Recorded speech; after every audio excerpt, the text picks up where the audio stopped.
अभिलाषा Hindi academy में आप सभी विद्यार्थियों का एक बार फिर से हार्दिक अभिवादन। हम देख रहे हैं टीजीटी पीजीटी के प्रीवियस ईयर्स के पेपर। इस क्रम में आज हम अभी देखेंगे पीजीटी हिंदी का प्रीवियस ईयर्स का पेपर 2009 का प्रवक्ता चयन परीक्षा 2009 का व्याख्यात्मक हल प्रश्न हिंदी का। लेकिन प्रश्न पत्र शुरू करने से पहले आप सभी से रिक्वेस्ट है, यदि पहली बार चैनल पर आए हैं या अभी तक आपने चैनल को सब्सक्राइब नहीं किया है तो इसे ज़रूर सब्सक्राइब कर लें और अपने एजुकेशनल ग्रुप्स में इसे ज़रूर शेयर करें। देखिए, तो 2009 का पीजीटी 2009 का पहला प्रश्न है, निम्न में से कौन सा ग्रंथ कालिदास प्रणीत है? एक उत्तर रामचरितम, दूसरा मृच्छकटिकम, तीसरा मालविकाग्निमित्रम और चौथा मुद्रा राक्षस। इसका उत्तर होगा 3। रचना क्रम के अनुसार मालविकाग्निमित्रम कालिदास का पहला नाटक है। इसमें 5 अंकों में राजा अग्निमित्र तथा मालविका की प्रणय कथा वर्णित है। उत्तर रामचरित भवभूति का अंतिम और सर्वोत्कृष्ट नाटक है। मृच्छकटिकम शूद्रक एवं मुद्रा राक्षस विशाख दत्त द्वारा प्रणीत रचना है। दूसरा प्रश्न, चित्रात्मक भाषा एवं लाक्षणिक पदावली किस युग की कविता की विशेषता है? एक छायावाद, दूसरा प्रगतिवाद, तीसरा प्रयोगवाद और चौथा इनमें से कोई नहीं। इसका उत्तर होगा 1। छायावादी कविता की विशेषताओं में छायावादी स्वानुभूति की विवृत्ति रहती है, प्रकृति सुंदरी का स्वतंत्र एवं सजीव चित्रण मिलता है, शैली में ध्वन्यात्मक लाक्षणिकता एवं उपचार वक्रता है, युगानुरूप वेदना की प्रवृत्ति पाई जाती है, चित्रात्मक भाषा एवं लाक्षणिक पदावली पाई जाती है। छायावादी काव्य कोमलकांत पदावली का काव्य है। तीसरा प्रश्न, द्वंद्वात्मक भौतिक विकासवाद किस काव्य धारा का आधार है? एक नई कविता, दूसरा प्रगतिवाद, तीसरा समांतर कविता और चौथा इनमें से कोई नहीं। इसका उत्तर होगा 2। प्रगतिवादी काव्य शोषण का विरोध करता है। इसके अनुसार किसान और मजदूर एक होकर अपने ऊपर होने वाले सामंतों और पूंजीपतियों के अत्याचार का अंत करेंगे। शोषितों की दीनता का चित्रण, शोषक वर्ग के प्रति घृणा, क्रांति की भावना एवं द्वंद्वात्मक भौतिक विकासवाद प्रगतिवादी काव्य धारा के आधार हैं। चौथा प्रश्न है, घोर अहर्निष्ठ व्यक्तिवाद किस काव्य धारा की प्रवृत्ति है? एक छायावाद, दूसरा प्रगतिवाद, तीसरा प्रयोगवाद, चौथा इनमें से कोई नहीं। इसका उत्तर होगा 3। प्रयोगवाद आदर्श के स्थान पर यथार्थ में निहित व्यंग और विद्रूप को अधिक प्रकट करता है। यह कवियों की मानसिकता की पृष्ठभूमि में द्वितीय विश्व युद्ध के अभूतपूर्व नरसंहार से उत्पन्न सभी प्रकार के आदर्शों से मोहभंग का बोध है। बौद्धिकता, भोगवाद एवं वासना, क्षणवादिता, प्रणयानुभूति, घोर अहर्निष्ठ व्यक्तिवाद, प्रयोगवाद काव्यधारा की प्रवृत्तियां हैं। पांचवा प्रश्न, रस के संबंध में भुक्तिवाद के प्रतिपादक आचार्य हैं भट्टलोल्लट, श्रीशंकुक, भट्टनायक और अभिनवगुप्त। इसका उत्तर होगा 3। भट्टनायक। भट्टनायक रस निष्पत्ति के प्रश्न पर सामाजिक पक्ष से विचार करते हैं। निष्पत्ति का अर्थ मुक्ति मानते हुए इनका कहना है कि रस की न उत्पत्ति होती है, न अनुमति, न अभिव्यक्ति, वरन भुक्ति होती है। रस के संबंध में भुक्तिवाद के भट्टनायक, उपचितिवाद या उत्पत्तिवाद के भट्टलोल्लट, अनुमितिवाद के श्रीशंकुक एवं अभिव्यंजनावाद के अभिनवगुप्त प्रतिपादक आचार्य हैं। छठवां प्रश्न, कृतघ्न शब्द का सही अर्थ है जो उपकार नहीं करता, दूसरा जो किए हुए उपकार को नहीं मानता, तीसरा जो शत्रु को जीत लेता और चौथा जो मित्रता को नहीं मानता। इसका उत्तर होगा 2, अर्थात कि जो किए हुए उपकार को नहीं मानता। सातवां प्रश्न, गतानुगतिक शब्द का सही अर्थ है। एक प्राचीन आदर्श के अनुसार चलने वाला, दूसरा पीछे चलने वाला, तीसरा अनुसरण करने वाला और चौथा गत को नहीं मानने वाला। इसका उत्तर होगा 1। भावों की अभिव्यक्ति में विचारों से ओतप्रोत जितने ही कम शब्दों का प्रयोग किया जाता है उतना ही उनका शक्तिशाली प्रभाव पड़ता है। इस कथन की इतनी सच्चाई है कि अनेक शब्दों के लिए एक शब्द का निर्माण ही इस बात को ध्यान में रखते हुए हुआ। गतानुगतिक शब्द एक शब्द का सही अर्थ प्राचीन आदर्श के अनुसार चलने वाला या बिना सोच विचार के अंधवत अनुकरण करने वाला है। आठवां प्रश्न, आग में घी डालना मुहावरा का सही अर्थ है। एक हवन करना, दूसरा देवता को प्रसन्न करना, तीसरा क्रोधी को और अधिक उत्तेजित करना और चौथा क्रोध से आग बबूला होना। इसका उत्तर होगा 3। मुहावरा उस पदबंध या वाक्यांश को कहते हैं जिसका अर्थ शाब्दिक न होकर विलक्षण और लाक्षणिक होता है। मुहावरों में कम से कम 2 शब्द होते हैं, प्रायः एक विशेषण और एक संज्ञा। आग में घी डालना मुहावरा का सही अर्थ है क्रोधी को और अधिक उत्तेजित करना या और भड़काना। 9वां प्रश्न, कीचड़ उछालना मुहावरा का सही अर्थ है मल फेंकना। दूसरा है दूसरों के कपड़े गंदे करना, तीसरा बदनाम करना और चौथा दलदल में फंसना। इसका उत्तर होगा 3, बदनाम करना। 10वां प्रश्न, अवांछित संवाद अर्थ के लिए उपयुक्त मुहावरा है सिर खपाना, दूसरा सिर खाना, तीसरा सिर नीचा होना और चौथा सिर पड़ना। इसका उत्तर होगा 2। अवांछित संवाद अर्थ के लिए उपयुक्त मुहावरा है सिर खाना। सिर खपाना मुहावरे का सही अर्थ होगा सोच विचार करना। 11वां प्रश्न, मनो ही उमगी अंग अंग छवि छलकै। तुलसी की इस पंक्ति में कौन सी शब्द शक्ति है? एक अभिधा, दूसरा लक्षणा, तीसरा व्यंजना, चौथा इनमें से कोई नहीं। इसका उत्तर होगा 3। अभिधा एवं लक्षणा के विराम ले लेने पर जो एक विशेष अर्थ ध्वनित होता है उसे व्यंग्यार्थ कहते हैं। व्यंग्यार्थ का बोध कराने वाली शब्द शक्ति को व्यंजना कहते हैं। जहाँ व्यंग्यार्थ किसी अलंकार का बोध कराए वहाँ अलंकार व्यंजना होती है। जैसे मनहु उमगी अंग अंग छवि छलकै, यहाँ उत्प्रेक्षा अलंकार के कारण व्यंजना सौंदर्य है, अतः इसे अलंकार व्यंजना कहेंगे। इस तुलसीकृत पंक्ति में व्यंजना शब्द शक्ति है। 12वां प्रश्न, नैन नचाए कहीं मुस्काए लला फिर अइयो खेलन होली। पंक्ति के कवि हैं एक सेनापति, दूसरा घनानंद, तीसरा पद्माकर, चौथा ठाकुर। इसका उत्तर होगा 3। प्रस्तुत पंक्ति पद्माकर की होली विषयक प्रसिद्ध सवैया है। पद्माकर की रचनाएं हैं हिम्मत बहादुर विरुदाली, प्रताप शाही विरुदावली, कली पचीसी, जगत विनोद, पद्माभरण, प्रबोध पचासा। सेनापति की कवित्त रत्नाकर, घनानंद की पदावली, वियोग बेली, सुजान हित, प्रबंध, प्रीति पावस, कृपाकंद, निबंध, यमुना यश, प्रकीड़क, छंद, ठाकुर की ठाकुर छसक और ठाकुर शतक रचनाएं हैं। 13वां प्रश्न, बांधा था विदु को किसने इन काली जंजीरों से। प्रसाद की इस पंक्ति का अर्थ किस शब्द शक्ति में से ग्रहण होगा? एक अभिधा से, दूसरा लक्षणा से, तीसरा व्यंजना से और चौथा इन सभी से। इसका उत्तर होगा 2। प्रस्तुत पंक्ति में चंद्र तथा मुख, केश की वेड़ी एवं जंजीर दोनों के बीच गुण साम्य है। मुख्य विषय प्रस्तुत को अप्रस्तुत विधु ने निर्गीणन निगल कर रखा है तथा काली जंजीर प्रस्तुत ने वेड़ियों को। यह स्थिति इसलिए की गई ताकि वेड़ियों मंडित मुख के सौंदर्य की अद्वितीयता चित्रित की जा सके। प्रसाद की प्रस्तुत पंक्ति का अर्थ लक्षणा शब्द शक्ति से ग्रहण होगा। 14वां प्रश्न, वाक्यम रसात्मकम काव्यम। उक्ति के लेखक हैं मम्मट, विश्वनाथ, पंडितराज जगन्नाथ या वामन। इसका उत्तर होगा 2। साहित्य दर्पणाकार विश्वनाथ कविराज ने काव्य को वाक्यम रसात्मकम काव्यम इस प्रकार परिभाषित किया कि आचार्य मम्मट ने काव्य की परिभाषा तद्दोषो शब्दार्थो सगुण अलंकृति पुनः क्वापि इस प्रकार की है। वामन ने काव्यम ग्राह्यमलंकारात् सौंदर्यम अलंकार, पंडितराज जगन्नाथ रमणीयार्थ प्रतिपादक शब्द काव्यम इस प्रकार से काव्य स्वरूप का विवेचन किया है। 15वां प्रश्न, उतरी नहाए जमुन जल जो शरीर समश्याम। पंक्ति में कौन सा अलंकार है? एक उपमा, दूसरा प्रतीप, तीसरा विशेषोक्ति और चौथा विभावना। दूसरा प्रश्न, प्रतीप का अर्थ उल्टा या विपरीत। यह उपमा अलंकार के विपरीत होता है। उपमेय को उपमान बना देना ही प्रतीप है। प्रस्तुत पंक्ति में प्रसिद्ध उपमेय राम के शरीर की नीलिमा को उपमान बताया गया है। जहाँ गुण, धर्म या क्रिया के आधार पर उपमेय की तुलना उपमान से की जाती है वहाँ उपमा अलंकार होता है। विशेषोक्ति अलंकार वहाँ होता है जहाँ कारण के अभाव में कार्य हो रहा हो। 16वां प्रश्न, निराला की बादल राग कविता का संबंध है एक छायावादी सौंदर्य से, दूसरा प्रगतिवादी चेतना से, तीसरा प्रयोगवादी चेतना से और चौथा प्रकृति के सौंदर्य से। इसका उत्तर होगा 4। निराला की बादल राग कविता प्रकृति के कठोर रूप का चित्रण करती है। निराला की सौंदर्य भावना ने प्रकृति के विविध दृश्यों को कोमल कठोर रूप में साकार किया है। छायावादी काव्य में अनुभूति और सौंदर्य के स्तर पर प्रायः मानव और प्रकृति के भावों और रूपों का तादात्म्य दिखाई देता है। सूर्यकांत त्रिपाठी निराला की प्रसिद्ध कविताएं निम्न है: राम की शक्ति पूजा, जूही की कली, संध्या सुंदरी, स्नेह निर्झर बह गया, बादल राग इनकी छायावादी कविताएं रचनाएं हैं। अनामिका, परिमल, गीतिका, तुलसीदास। 17वां प्रश्न, पंत जी की ग्राम्याकृति का संबंध है ग्रामीण परिवेश से, दूसरा प्रगतिवादी दृष्टि से, तीसरा कल्पना लोक से और चौथा नई कविता से। इसका उत्तर होगा 1। सुमित्रा नंदन पंत की ग्राम्याकृति की भाषा, शैली और भावबोध प्रगतिवादी चेतना से प्रभावित है। यह पंत की मुक्तक रचना है। ग्रामीण परिवेश के जनजीवन से संबद्ध रचना है। इनकी अन्य रचनाएं हैं उच्छ्वास, ग्रंथि, वीणा, पल्लव, गुंजन, युगांत, युगवाणी, स्वर्ण किरण, स्वर्ण धूलि, उत्तरा, कला और बूढ़ा चांद, वाणी, लोकायतन, चिदंबरा, पतझर, एक भाव क्रांति, गीतहंस, शंख ध्वनि, किरण, वीणा, समाधिता।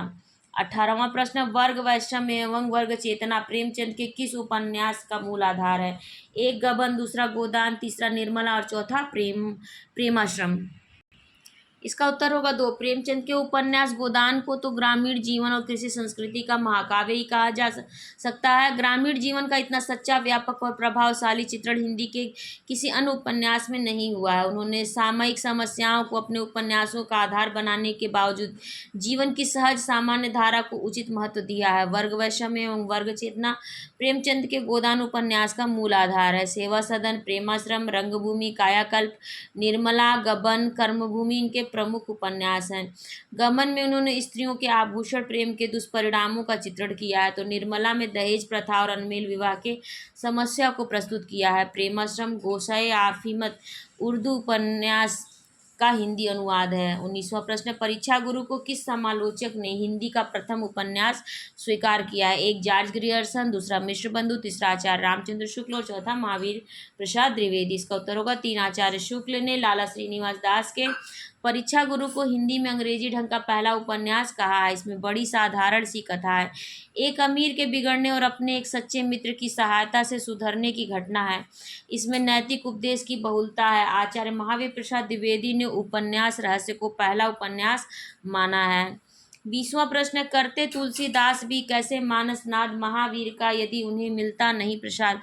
उन पंक्तियों के रचनाकार हैं महावीर प्रसाद द्विवेदी, दूसरा अयोध्या सिंह उपाध्याय, तीसरा मैथिली शरण गुप्त और चौथा सियाराम शरण गुप्त। इसका उत्तर होगा 3। मैथिली शरण गुप्त की रचनाएं निम्न है: जयद्रथ वध, भारत भारती, पंचवटी, झंकार, साकेत, यशोधरा, द्वापर, जय भारत, विष्णुप्रिया। महावीर प्रसाद द्विवेदी की काव्य मंजूषा, सुमन, काव्य कुब्ज, अबला विलाप, अयोध्या सिंह उपाध्याय हरिओद की प्रिय प्रवास, पद्य प्रसून, चुभते चौपदे, चोखे चौपदे, रस कलश, वैदेही वनवास। सियाराम शरण गुप्त की है मौर्य विजय, अनाथ, दुर्वादल, विषाद, आद्रा, पाथेय, मृण्मयी, वासु रचनाएं हैं।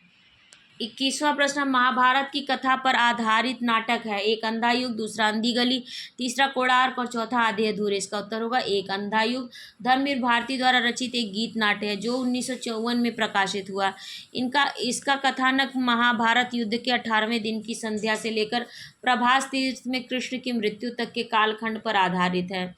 अंधा युग में 5 अंक है: कौरव नगरी, पशु का उदय, अश्वत्थामा का अर्धसत्य, गांधारी का शाप और एक क्रमिक आत्महत्या।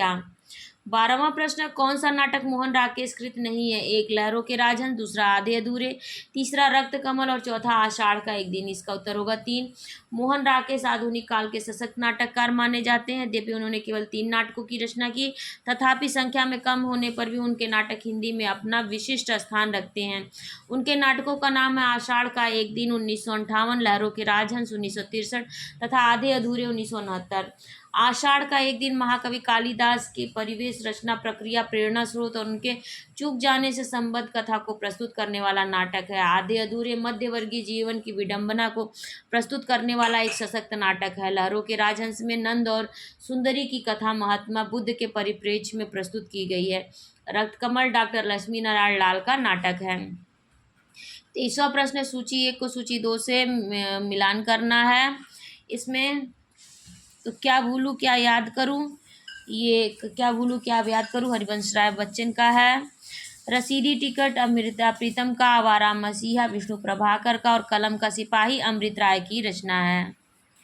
24वां प्रश्न भी है, सूची 1 को सूची 2 से मिलान करना है। इसमें एक तरफ रचनाएं दी हुई हैं, दूसरी तरफ लेखक दिए हुए हैं। तो अरियो करुणा प्रभा में ये नाटक है, ये है रचना है अज्ञे की। धूप के धान गिरजा कुमार माथुर की। खुशबू के शिलालेख भवानी प्रसाद मिश्र की। और चांद का मुंह टेढ़ा ये मुक्तिबोध की रचना है। 25वां प्रश्न, फिर सूची 1 को सूची 2 से मिलान करना है। इसमें मानस के हंस अमृतलाल नागर, झूठा सच भगवती चरण वर्मा, टेढ़े मेढ़े रास्ते, ये टेढ़े मेढ़े रास्ते मानस का हंस अमृतलाल नागर, झूठा सच यशपाल, टेढ़े मेढ़े रास्ते भगवती चरण वर्मा, मछली मरी हुई मछली ये राजकमल चौधरी की रचना है। 26वां प्रश्न, कौन सी कृति भारतेंदु हरिश्चंद्र की नहीं है? भारत हरण, दूसरा भारत दुर्दशा, तीसरा अंधेर नगरी और चौथा वैद्य की हिंसा न भवति। इसका उत्तर होगा 1 भारत हरण ये भारतेंदु की रचना नहीं है। आलोची युग के सर्वश्रेष्ठ नाटक भारतेंदु हरिश्चंद्र हैं। नाटककार भारतेंदु हरिश्चंद्र हैं। उन्होंने अनुदित और मौलिक सब मिलाकर 17 नाटकों की रचना की है, जिनमें से कुछ प्रमुख निम्नलिखित हैं। विद्या सुंदर संस्कृत चौर पंचाशिका के बंगला संस्करण का हिंदी रूपांतरण है। रत्नावली संस्कृत से अनुवाद। पाखंड विडंबन कृष्ण मिश्र कृत प्रबोध चंद्रोदय का तीसरे अंक का अनुवाद है।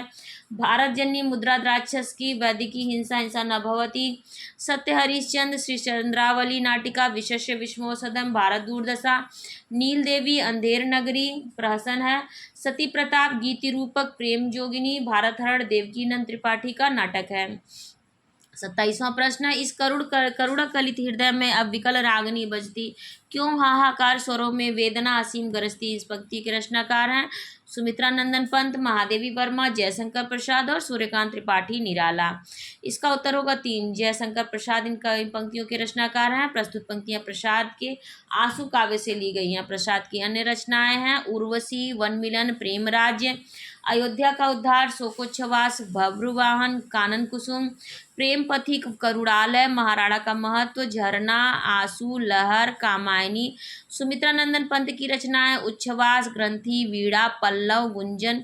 महादेवी वर्मा की कृतियां रश्मि, नीरजा, सांदे गीत, यामा, निहार, रश्मि, नीरजा और सांदे गीत सभी गीतों का संग्रह है। सूर्यकांत त्रिपाठी निराला की काव्य कृतियां हैं अनामिका, परिमल, गीतिका, तुलसीदास। 28वां प्रश्न, निम्न में से कौन सी कृति जयशंकर प्रसाद की नहीं है। 1 कानन कुसुम, दूसरा दीपशिखा, तीसरा झरना और चौथा कामायनी। इसका उत्तर होगा 2, कानन कुसुम, उर्वशी, वनमिलन, प्रेमाश्रम, प्रेम पथिक, करुणालय, झरना, आंसू, लहर, कामायनी जयशंकर प्रसाद की काव्य रचना है। दीपशिखा महादेवी की कृति है। महादेवी की अन्य काव्य कृतियां निहार, रश्मि, नीरजा, सांदगीत एवं यामा। 29वां प्रश्न, नारी पात्र मधुलिका का संबंध किस कहानी से है। 1 आकाशदीप से, दूसरा पुरस्कार से, तीसरा देवदासी से और चौथा इंद्रजाल से। इसका उत्तर होगा 2, जयशंकर प्रसाद की उल्लेखनीय कहानियां हैं 2, अर्थात कि पुरस्कार की पात्र नारी पात्र मधुलिका है। पुरस्कार, इंद्रजाल, आकाशदीप, ममता, मधुआ, देवरथ, बेड़ी, प्रतिध्वनि, आंधी, सालवती आदि। आकाशदीप की चंपा, देवरथ सुमाता, पुरस्कार की मधुलिका आदि प्रसाद की अनुपम नारी सृष्टि है। 30वां प्रश्न, यात्रा वृत्तांत के लेखक एवं यायावर के रूप में जिनकी प्रसिद्धि है वे हैं नागार्जुन, दूसरा राहुल सांकृत्यायन, तीसरा सेठ गोविंद दास और चौथा महादेवी वर्मा। इसका उत्तर होगा 2, यात्रा वृत्तांत के लेखक एवं यायावर के रूप में राहुल सांकृत्यायन को प्रसिद्धि मिली। जिनके यात्रा साहित्य निम्नलिखित है। मेरी लद्दाख यात्रा, मेरी तिब्बत यात्रा, मेरी यूरोप यात्रा। यात्रा के पन्ने घुमक्कड़ 7, रूस में 25 मास, एशिया के दुर्लभ भूखंडों में। 31वां प्रश्न, श्रीमद् वल्लभाचार्य ने जिस कृष्ण भक्ति को प्रतिष्ठित किया उसका दार्शनिक आधार है। 1 अद्वैत दर्शन, दूसरा द्वैत दर्शन, तीसरा शुद्धाद्वैत दर्शन और चौथा द्वैताद्वैत दर्शन। इसका उत्तर होगा 3, श्रीमद् वल्लभाचार्य का दार्शनिक आधार शुद्धाद्वैत है। मध्वाचार्य का द्वैत दर्शन, शंकराचार्य का अद्वैत दर्शन एवं निम्बार्काचार्य का द्वैताद्वैतवाद दर्शन है। 32वां प्रश्न, वल्लभाचार्य के शिष्य नहीं है। 1 कुंभन दास, दूसरा चतुर्भुज दास, तीसरा सूरदास और चौथा परमानंद दास। इसका उत्तर होगा 1, अर्थात कि कुंभन दास वल्लभाचार्य के शिष्य नहीं है।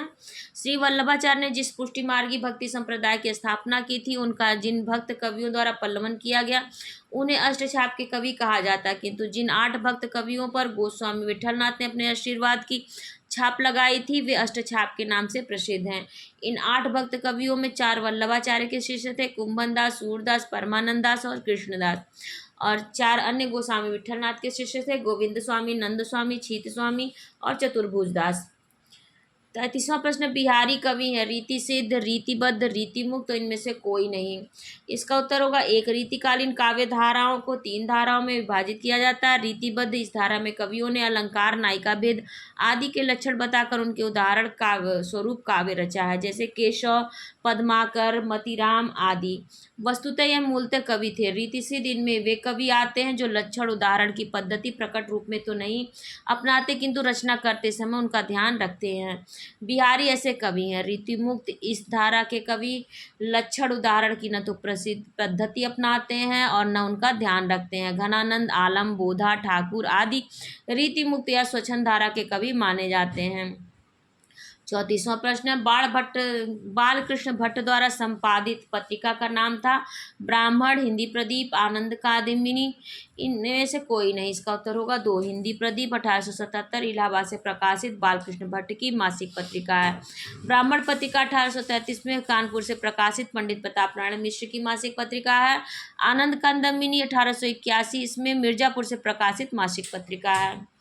35वां प्रश्न, सरस्वती पत्रिका का प्रकाशन प्रारंभ हुआ सन 1903 में, सन 1900 में, सन 1930 में और सन 1868 में। इसका उत्तर होगा 2, सरस्वती पत्रिका का प्रकाशन सन 1900 इसमें शुरू हुआ। चिंतामणि घोष सरस्वती के प्रकाशक थे। प्रारंभ में इनका प्रकाशन काशी से होता था, बाद में इंडियन प्रेस इलाहाबाद से होने लगा। आचार्य महावीर प्रसाद द्विवेदी ने 1903 इसमें सरस्वती के संपादन का कार्यभार संभाला था। प्रारंभ में सरस्वती के संपादक मंडल में श्याम सुंदर दास, राधा कृष्ण दास, जगन्नाथ दास, कार्तिक प्रसाद और किशोरीलाल गोस्वामी थे। 36वां प्रश्न, सम सुबरन सुखमाकर सुखद नथोर सी अंग सखी कोमल कनक कठोर। इस छंद में प्रयुक्त अलंकार है, एक निदर्शना, दूसरा व्यतिरेक, तीसरा समासोक्ति और चौथा अर्थांतर अन्यास। इसका उत्तर होगा 2, उपमेय की उपमान से अधिकता या न्यूनता सूचित करने वाले अलंकार को व्यतिरेक कहते हैं। प्रस्तुत छंद में व्यतिरेक अलंकार है जहाँ पदार्थों या वाक्यार्थों वस्तु का अनुपपद्यमान संबंध उपमान की कल्पना आरोप कर लेता है, वहाँ निदर्शना अलंकार होता है। वस्तु में संबंध का अभाव रहने पर भी उसके संबंध की कल्पना करते हुए उपमान एवं उपमेय का कथन करना निदर्शना है। जहाँ वाच्यार्थ के साथ साथ व्यंग्यार्थ निकलता तो है, पर कवि वाच्यार्थ को प्रमुखता देना चाहता हो, वहाँ समासोक्ति अलंकार होता है। जहाँ सामान्य कथन का विशेष या विशेष या कथन का सामान्य से समर्थन किया जाए, वहाँ अर्थांतर अन्यास अलंकार होता है। 37वां प्रश्न है, कबीर बाज भी, कपोत भी, पपीहा भी के रचनाकार हैं। धर्मवीर, मुद्रा राक्षस, धूमिल, प्रेमचंद। इसका उत्तर होगा 2, अर्थात कि मुद्रा राक्षस। मुद्रा राक्षस ने तिलचट्टा, तेंदुआ, फोर से फेफुली, गुफा एवं संतोला, मरजीवा आदि नाटक लिखे हैं। 38वां प्रश्न, आचार्य शंकु द्वारा रस निष्पत्ति की व्याख्या का स्वरूप है अभिव्यक्तिवादी, अनुमितिवादी, उत्पत्तिवादी, इनमें से कोई नहीं। इसका उत्तर होगा 2, रस सूत्र के प्रथम व्याख्याता भट्ट लोल्लट हैं, उनके मत को उत्पत्तिवाद या आरोपवाद कहा जाता है। रस सूत्र के दूसरे व्याख्याता आचार्य शंकु हैं, उन्होंने रस सूत्र की व्याख्या अनुमान प्रमाण के आधार पर की है, इसीलिए उनके मत को अनुमितिवाद कहा जाता है। रस सूत्र के तीसरे व्याख्याता आचार्य भट्टनायक हैं, उनका सिद्धांत भुक्तिवाद कहलाता है। इस रस सूत्र के चौथे व्याख्याता आचार्य अभिनव गुप्त हैं, उनके अनुसार रस की न तो उत्पत्ति होती है, न अनुमिति होती है और न भुक्ति होती है, अपितु रस की अभिव्यक्ति होती है, इसलिए उनका मत अभिव्यक्तिवाद कहलाता है। 39वां प्रश्न है, क्रिया के किस रूप में कर्ता के अनुसार लिंग परिवर्तन नहीं होता? एक वर्तमान कालिक रूप में, दूसरा भविष्यकालिक रूप में, तीसरा भूतकालिक रूप में और चौथा आज्ञार्थक रूप में। इसका उत्तर होगा 4।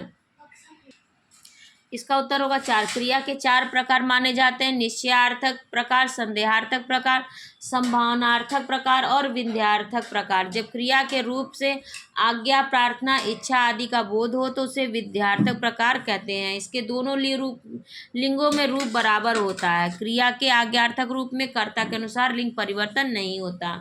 40वां प्रश्न, भाषा बोली न जानहि जाके कुल के दास, यह कथन किस कवि का है? एक तुलसीदास, दूसरा केशवदास, तीसरा विद्यापति और चौथा जायसी। इसका उत्तर होगा 2।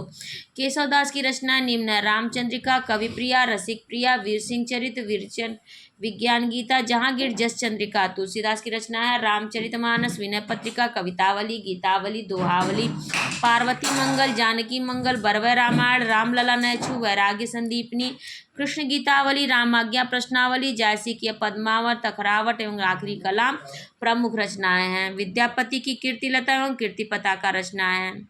41वां प्रश्न, जयचंद्र प्रकाश के रचनाकार हैं नल्ल सिंह, दूसरा जगनिक, तीसरा भट्ट केदार और चौथा मधुकर कवि। इसका उत्तर होगा 3। भट्ट केदार के जयचंद्र प्रकाश महाकाव्य में महाराज जयचंद के प्रताप और पराक्रम का विस्तृत वर्णन है। नल्ल सिंह की विजयपाल रासो, जगनीक की परमाल रासो, मधुकर कवि की जयमंक जसचंद्रिका रचनाएं हैं। ये आदिकालीन रासो काव्य हैं। 42वां प्रश्न, मिश्र बंधुओं ने परिवर्तन काल की समय सीमा निर्धारित की है। एक संवत 1800 विक्रमी से संवत 1925 विक्रमी, दूसरा संवत 1791 विक्रमी से संवत 1879 विक्रमी, तीसरा संवत 1890 से सन 1925 से, चौथा संवत 1791 से सन 1889। इसका उत्तर है एक। मिश्र बंधुओं ने साहित्य के इतिहास में विधाओं की दृष्टि से मनोवैज्ञानिक विश्लेषण सहित प्रस्तुत किया। उन्होंने इतिहास के 8 प्रकरण इस प्रकार किए हैं। पूर्वारंभिक काल संवत 700 से 1343, उत्तरारंभिक काल 1344 से 1444, पूर्व माध्यमिक काल 1445 से 1560, प्रौढ़ माध्यमिक काल 1561 से 1690, पूर्वालंकृत काल 1691 से 1789, अज्ञात काल, प्रायोत्तर काल एवं परिवर्तन काल के पूर्व, परिवर्तन काल संवत 1890 से 1825, वर्तमान काल 1826 से। 43वां प्रश्न, माधव हम परिणाम निराशा पंक्ति है। एक सूरदास की, दूसरा नंददास की, तीसरा विद्यापति की और चौथा तुलसीदास की। इसका उत्तर होगा 4, अर्थात कि तुलसीदास की पंक्तियां माधव हम परिणाम निराशा। 44वां प्रश्न, प्रभु सत्ता संपन्न शासक वर्ग एवं गरीब शिल्पी के मध्य संघर्ष कथा को किस नाटक की विषय वस्तु बनाया गया? एक कोणार्क, दूसरा सारदिया, तीसरा शिल्पी और चौथा आदमी का जहर। इसका उत्तर होगा 1। जगदीश चंद्र माथुर ने हिंदी रंगमंच को नई दिशा देने का प्रयास किया, बहुचर्चित नाटकों के माध्यम से किया। कोणार्क 1951, सारदिया 1950, पहला राजा 1969 तथा दशरथ नंदन 1974 उनके प्रसिद्ध नाटक है। कोणार्क नाटक की कथा भुवनेश्वर उड़ीसा के कोणार्क मंदिर के साथ जुड़ी है। शिल्पी विशु और महामंत्री चालुक्य के संघर्ष की कथा वस्तुतः प्रभुता संपन्न शासक एवं गरीब शिल्पी की संघर्ष कथा है। शिल्पी अपनी कला उस आतंकी महामंत्री चालुक्य के हाथ सौंपना नहीं चाहता और संघर्ष से प्रेरित होकर अपनी रचना का स्वयं विध्वंस कर देता है।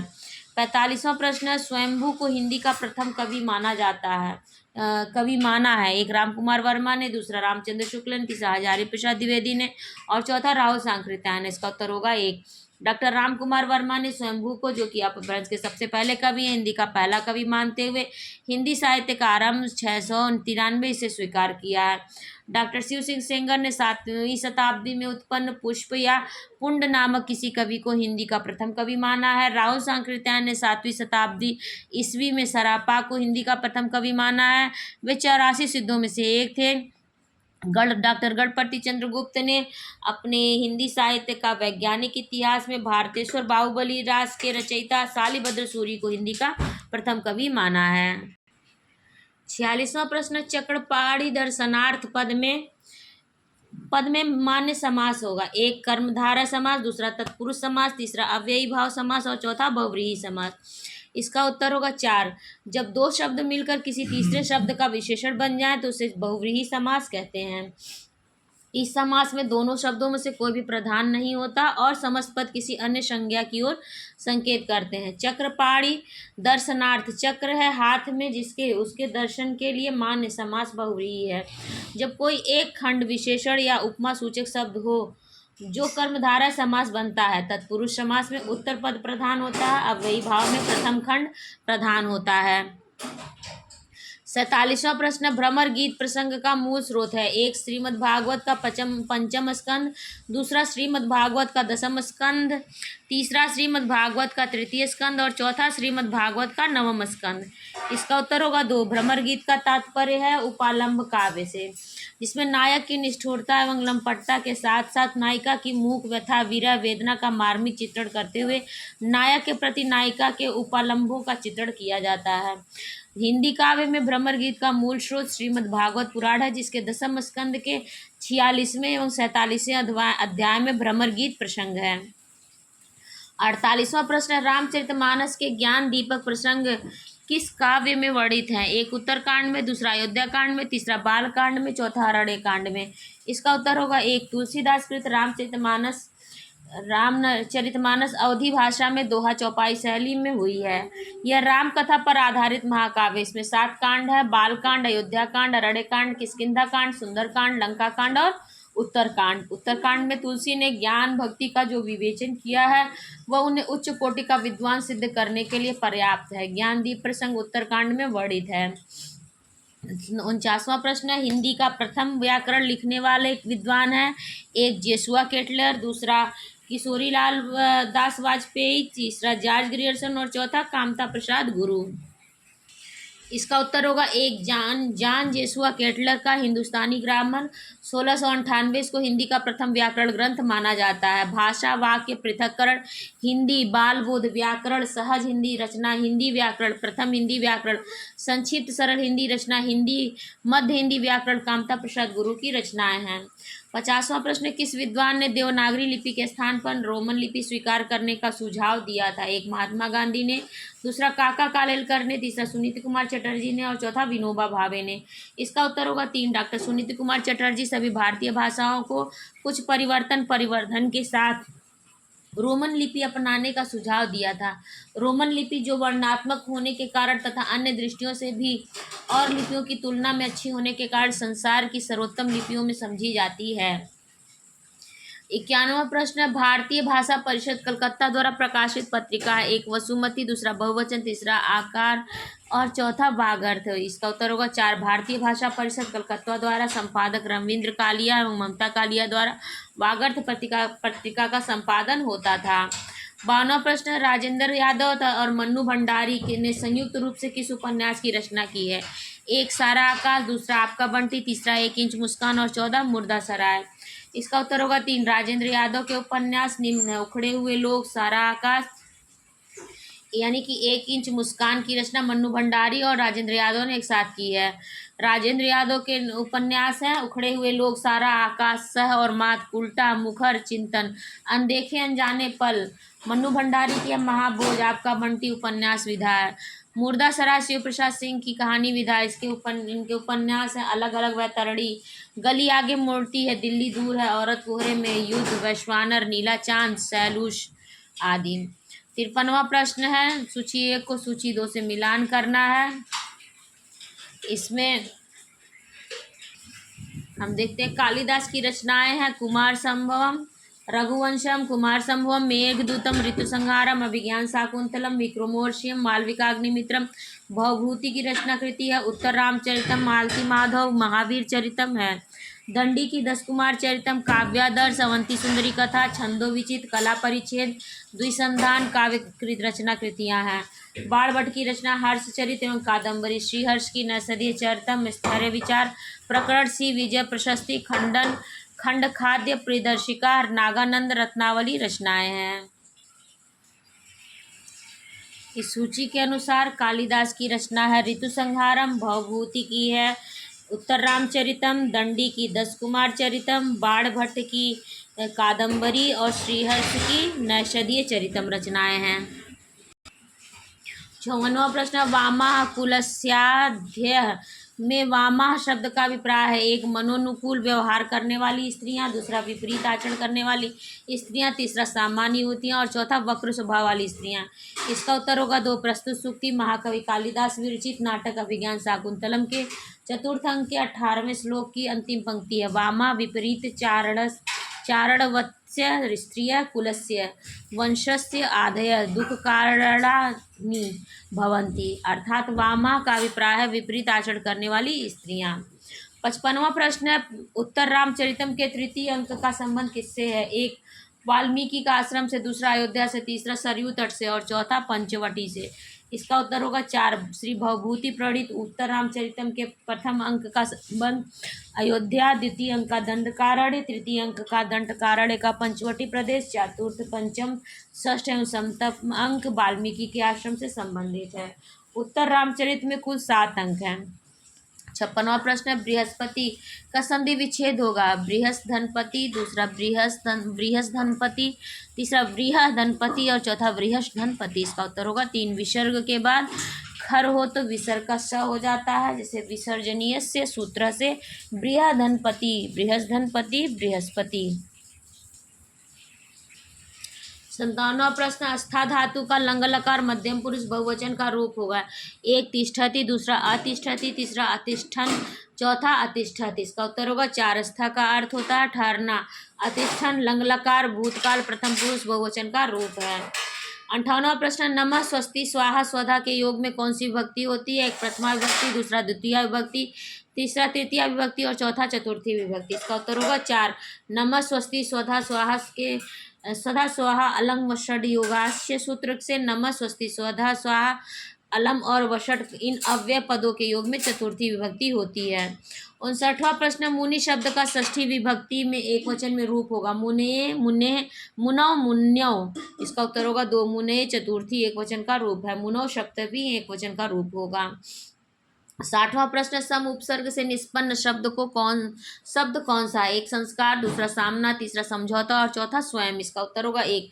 सम का अर्थ होता है भली प्रकार, उत्कृष्ट, साथ या पूर्ण संस्कार, दोष दूर करना, सुधार, मन पर पड़ने वाला प्रभाव, धार्मिक रीति रिवाज। 61वां प्रश्न, मरम वचन जब सीता बोला पंक्ति का प्रयोग हुआ है। एक कर्मवाच्य में, दूसरा कर्तृवाच्य में, तीसरा गलत वाक्य में और चौथा भाववाच्य में। इसका उत्तर होगा 4। प्रस्तुत पंक्ति की अवधि बोली में सीता स्त्रीलिंग के साथ बोला क्रिया रूप असंगत है। जहाँ क्रिया की प्रधानता के कारण लिंग कोई मायने नहीं रखता, वहाँ भाववाच्य होता है। जिस वाक्य में क्रिया प्रधान होती है उस वाच्य को भाववाच्य कहते हैं। यदि इस खड़ी बोली का वाक्य मानकर सीता ने स्वीकार किया जाए तो बोला असंगत नहीं होगा। 62वां प्रश्न, निम्नलिखित में से कौन सा शब्द राजा का विलोम नहीं है? एक रानी, दूसरा रंक, तीसरा सेना और चौथा प्रजा। तो इसका उत्तर होगा 3, अर्थात सेना राजा का विलोम नहीं है। 63वां प्रश्न, प्लवक शब्द का अर्थ है बंदर, दूसरा मेढक, तीसरा पक्षी और चौथा पानी। इसका उत्तर होगा 1। बंदर की पर्यायवाची तो प्लवक शब्द आता है। मेरे विचार से पूछे गए प्रश्न में प्लवक शब्द में वह अक्षर पर अनुस्वार की बिंदी नहीं लगी है जो त्रुटिपूर्ण है। प्लवक, हाँ, बंदर। 64वां प्रश्न, निम्नलिखित शब्द युग्मों में कौन सा संगत है? एक अफसोस फारसी, दूसरा कैची तुर्की, तीसरा गमला पुर्तगाली और चौथा कारतूस अंग्रेजी। इसका उत्तर होगा 4। कारतूस पुर्तगाली भाषा से आया हुआ शब्द है। 65वां प्रश्न, योगुरोड़ शब्द कौन होते हैं? एक योद्धा, दूसरा दशानन, तीसरा राक्षस और चौथा सुर। इसका उत्तर होगा 2। जो यौगिक शब्द किसी विशेष व्यक्ति, स्थान या वस्तु का बोध कराते हैं और उनमें शब्दानुसार अर्थ भी पाया जाता है तो वे योगरूढ़ी कहलाते हैं। दशानन का शाब्दिक अर्थ है जिसमें 10 मुख हो, तथापि इसका प्रयोग रावण के लिए होता है। अब ये 65 प्रश्नों पर इसको विराम देते हैं। 66वें प्रश्न से इसके अगले भाग में वीडियो बनेगी। तब तक आप लोग यदि पहली बार चैनल पर आए हैं तो जरूर सब्सक्राइब कर लीजिए, या अभी तक आपने सब्सक्राइब नहीं किया तो जरूर सब्सक्राइब कर लीजिए। अपने दोस्तों में और अपने एजुकेशनल ग्रुप में इस वीडियो को जरूर शेयर करें। कोई सुझाव हो या प्रश्न हो तो कमेंट सेक्शन में ज़रूर बोलें। धन्यवाद।